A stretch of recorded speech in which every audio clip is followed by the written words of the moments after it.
At least 2 people have been injured as a result of a friendly fire incident during a Russian military exercise.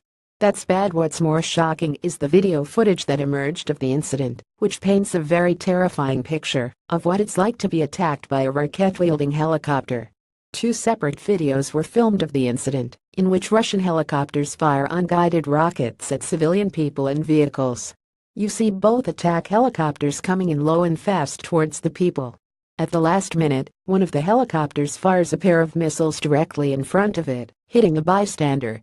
The second video shows a closer perspective of the attack, as well as the devastating aftermath.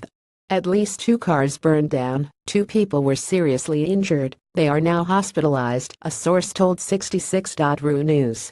The victims were most likely journalists. The Russian Defense Ministry denied the report, saying all social media messages about rounds on a crowd of journalists, a large number of seriously wounded, are either a deliberate provocation or someone's personal stupidity. Video footage recorded an event that occurred at another time, when Army aviation helicopter crews practiced ground attacks as part of a tactical exercise. The press office also claimed that only 1 truck was hit and no people injured as a result.